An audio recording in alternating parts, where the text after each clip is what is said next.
નમસ્કાર, ભાગ્ય દર્પણમાં આપનું સ્વાગત છે અને હું છું ધ્વનિ।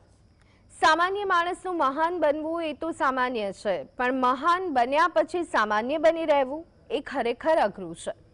તો આજના આ જ સુવિચારની સાથે શરૂ કરીશું આજનું ભાગ્ય દર્પણ।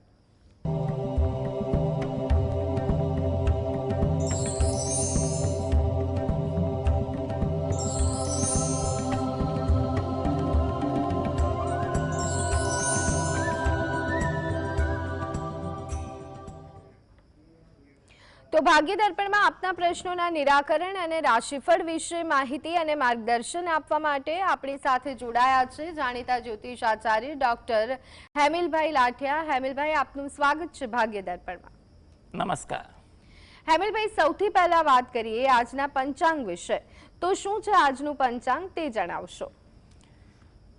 આજે તારીખ 11/5/2025 રવિવાર, વૈશાખ સુદ 14 તિથિ છે 20 અને 1 સુધી, સ્વાતિ નક્ષત્ર છે અને વ્યતિપાત નામનો યોગ છે, ગર નામનું કરણ છે।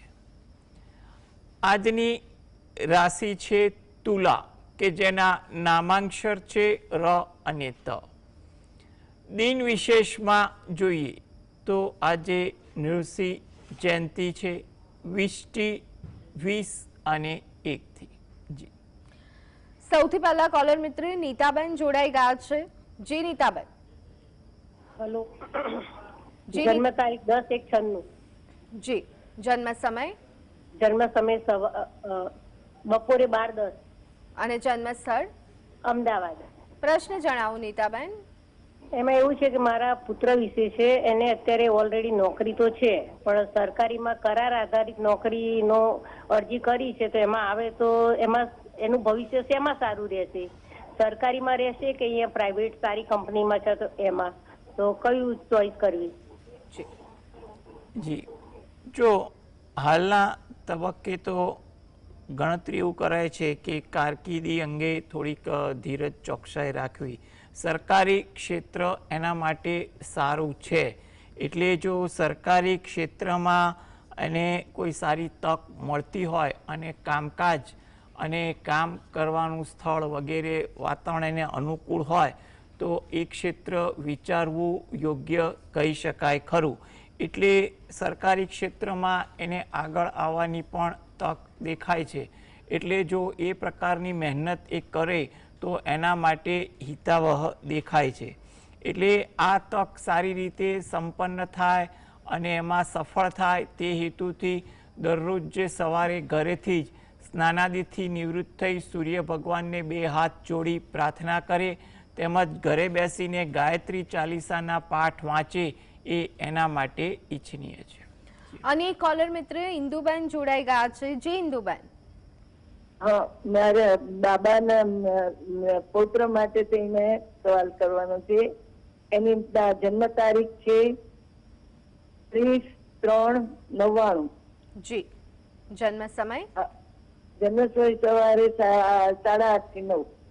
જી, અને જન્મ સ્થળ? પાલીતાણા। જી, પ્રશ્ન જણાવશો ઇન્દુબેન? એના લગ્નનો યોગ ક્યારે છે અને એની મમ્મીની તબિયત સારી નથી રહેતી, તો શું ઉપાય કરવા? જો લગ્ન યોગ તો એના ચાલી રહ્યા છે, એટલે 2025, 26 અને આગળ 27મું વર્ષ પણ સારું દેખાઈ રહ્યું છે। એટલે લગ્ન વિષયક જ્યાં પણ વાતચીત કરવાની હોય એ વાતચીત કરવી એ વ્યવહારુ ઢબે હિતાવહ દેખાય છે। તમે જે પણ તમારા કુળદેવી હોય એને દરરોજ જે પ્રાર્થના કરવી એ ઈચ્છનીય છે।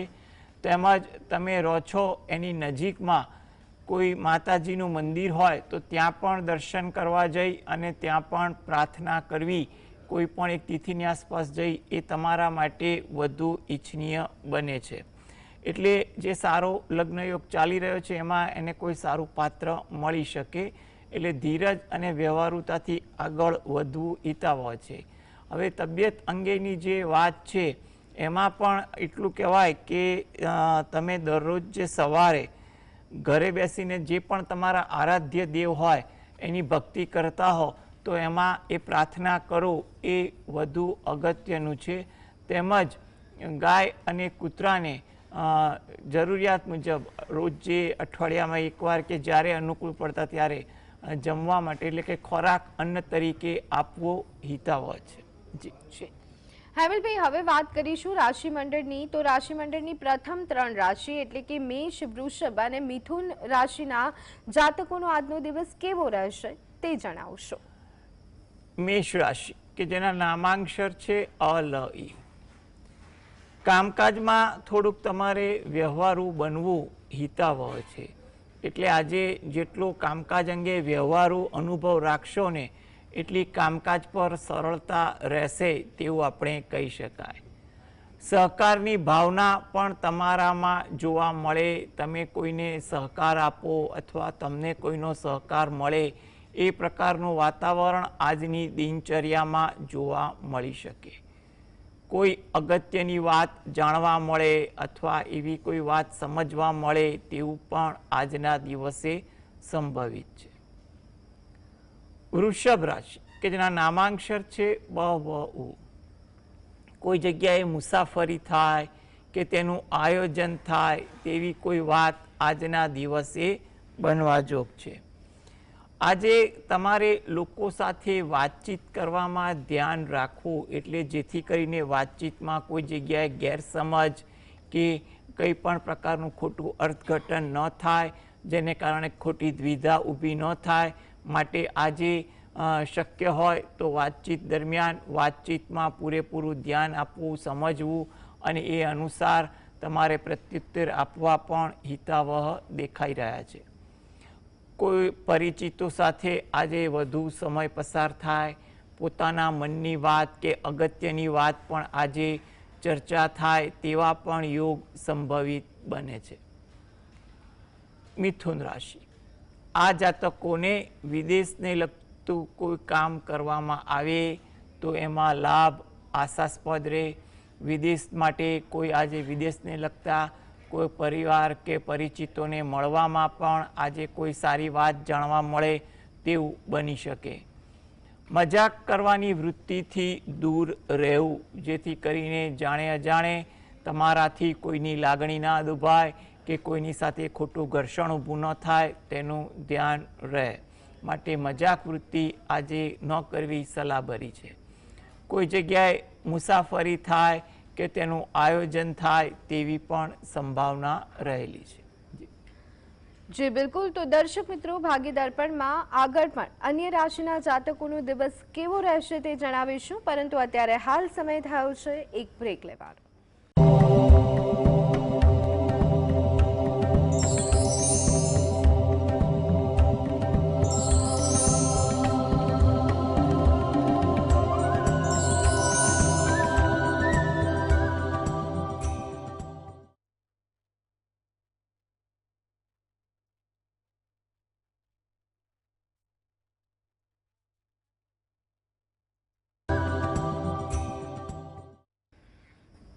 Welcome back. બ્રેક બાદ ભાગ્ય દર્પણ કાર્યક્રમમાં આપનું સ્વાગત છે. આપણી સાથે જાણીતા જ્યોતિષ આચાર્ય હેમિલ લાઠિયા જોડાયેલા છે. હેમિલજી, અને કોલર મિત્ર દીપ્તિબેન આપણી સાથે જોડાયા છે. જી દીપ્તિબેન.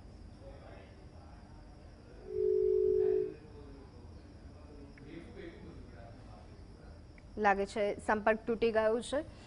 ત્યાં સુધી હેમિલભાઈ, આપણે રાશિ મંડળની અન્ય 3 રાશિ વિશે વાત કરી લઈએ. તો કર્ક, સિંહ અને કન્યા રાશિના જાતકોનો આજનો દિવસ કેવો રહેવાનો છે? કર્ક રાશિ કે જેના નામાંક્ષર છે ડ અને હ. આજે તમારે તમારી દિનચર્યામાં વ્યવહારુ અભિગમ રાખવો. જેટલો વ્યવહારુ અભિગમ હશે ને એટલી તમારી દિનચર્યા સરળ બને તેવું કહેવાય. તમારી પ્રતિભા, તમારી આવડતની આજે કદર થાય, એની પ્રશંસા થાય, જેનો તમને સંતોષ પણ જોવા મળે તેવું લાગી રહ્યું છે. તમારામાં આજે કંઈ પણ નવું કાર્ય કરવાની કે નવું કામ શીખવાની પણ તમન્ના જાગે તેવું બની શકે. નવી દિશાદોરી પણ જોવા મળી શકે. તમારા કામની કદર થવાથી આજે તમને ખુશીનો પણ એક અનોખો અનુભવ થઈ શકે.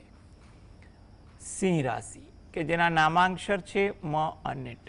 આજે થોડીક ધીરજ રાખવી.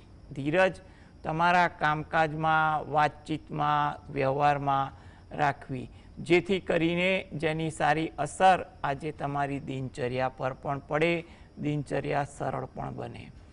કુટુંબને લગતું કોઈ કાર્ય હોય એમાં તમે કંઈ યોગદાન આપો, તમે કંઈ માર્ગદર્શન આપો કે પ્રત્યક્ષ કે પરોક્ષ રીતે તમે કંઈ પણ રીતે સહયોગની ભાવના રાખો તેવું બનાય. મનમાં કોઈ વાતની ખુશીનો અનુભવાય, કોઈ એવી ખુશી કે જે તમને તમારું મન ખુશ કરી દે એવી વાત સાંભળવા મળે અથવા એવા સમાચાર તમને જોવા મળે, જાણવા મળે તેવું આજે બનવા જોગ છે. જી. કન્યા રાશિ કે જેના નામાંક્ષર છે પઠણ.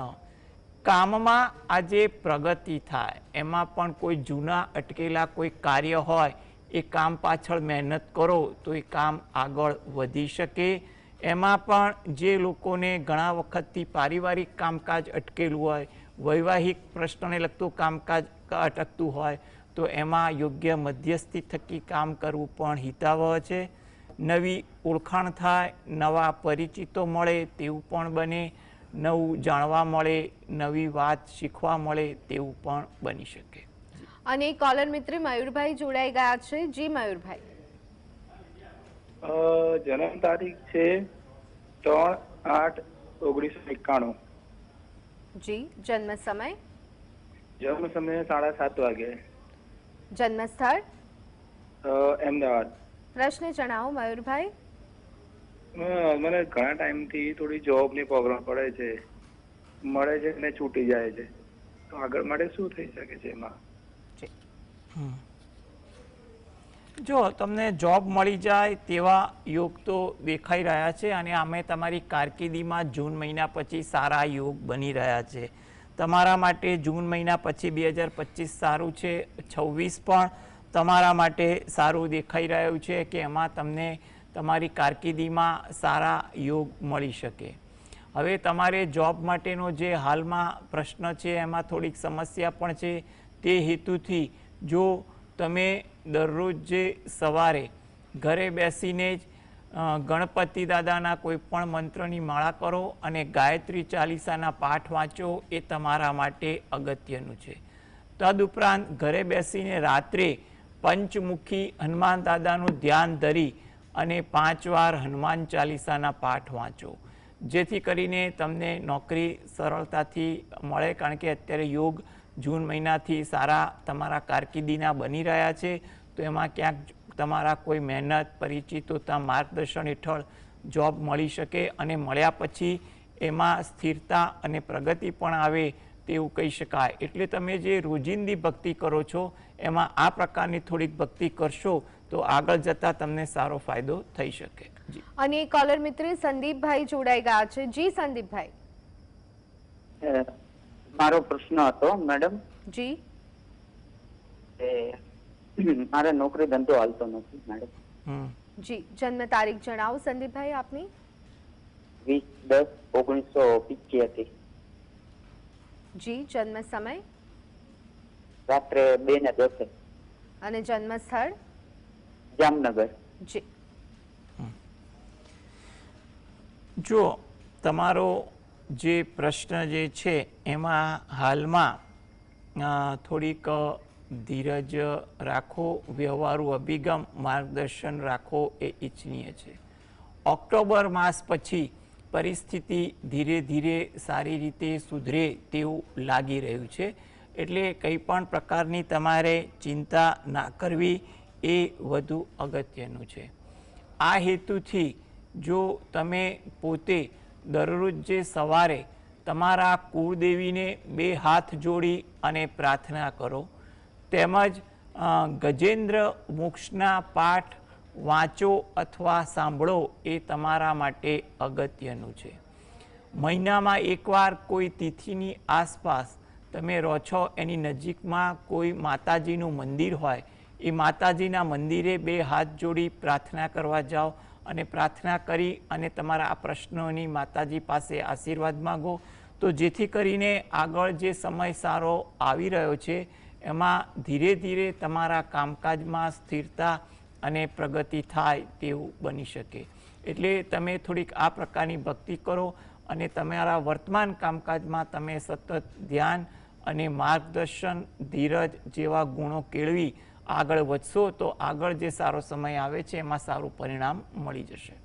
અને કોલર મિત્ર દીપ્તિબેન જોડાઈ ગયા છે. જી દીપ્તિબેન. મારા પતિ માટે પ્રશ્ન છે.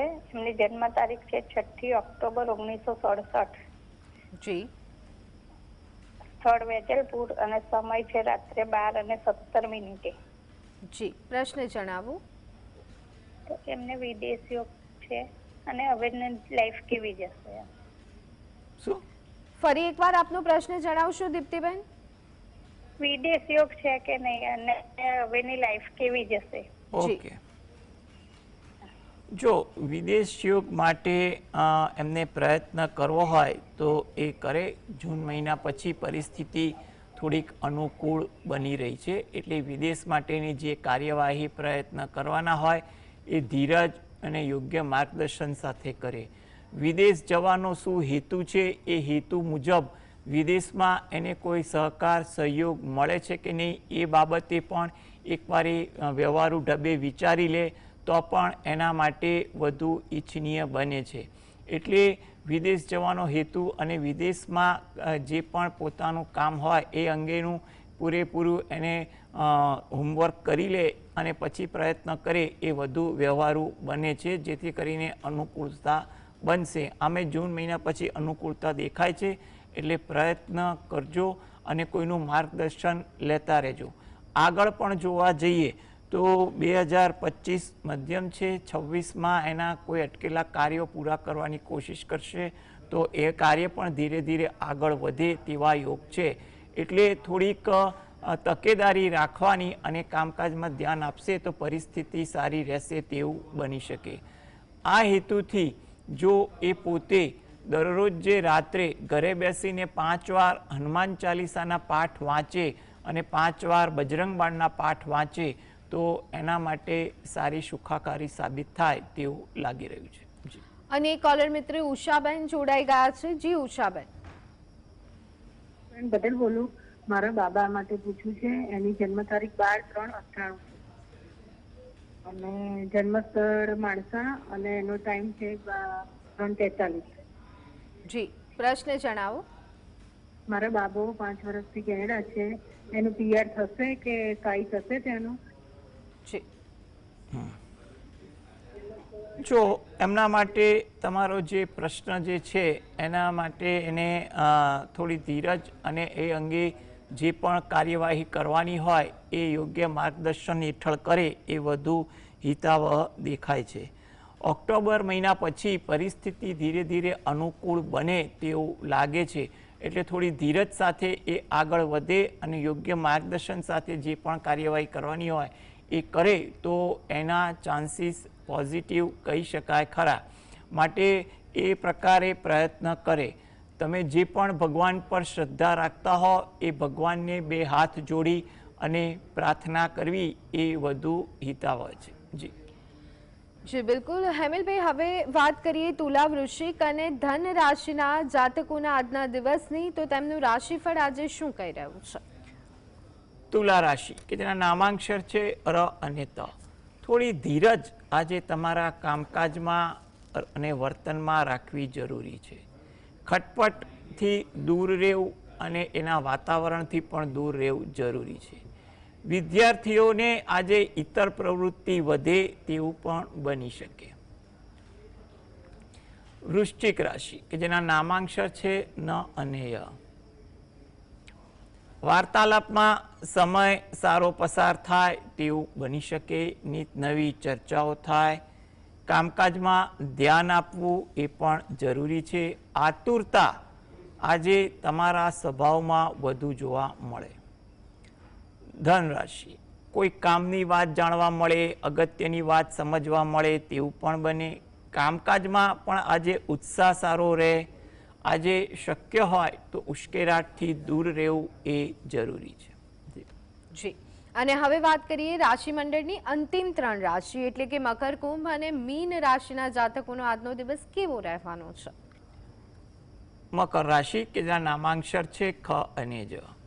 મનમાં વિચારો વધુ આવે, નાની નાની બાબતે મન વિચારશીલ થઈ જાય, કોઈ નવી વાત જાણવા મળે, સમજવા મળે તેવું પણ બને, પોતાનું ધાર્યું પણ આજે થાય તેવું બની શકે. કુંભ રાશિ નામાંક્ષર છે ગ સ શ. કામકાજમાં સાનુકૂળતા થોડીક વધે તેવું બને, વિવાદવાળા વાતાવરણથી દૂર રહેવું જેથી કરીને સંઘર્ષ ટળે, વાહન ધીમે ચલાવવું એ અગત્યનું છે. મીન રાશિ નામાંક્ષર છે દ ચ ઝ થ. ધાર્મિક ભાવના વિચારસરણી આજે તમારામાં સારી જોવા મળે, કોઈ જગ્યાએ પ્રવાસનું આયોજન થાય અથવા તે અંગેની ચર્ચાઓ થાય તેવું બની શકે. વડીલ વર્ગ તરફથી તમને પ્રોત્સાહન અને આદર પણ મળે તેવું બનવા જોગ છે. જી આભાર હેમિલભાઈ, ભાગ્ય દર્પણ કાર્યક્રમમાં GSTV સાથે જોડાવા બદલ. તો દર્શક મિત્રો, ભાગ્ય દર્પણ કાર્યક્રમમાં અત્યારે બસ આટલું. રજા આપશો. નમસ્કાર.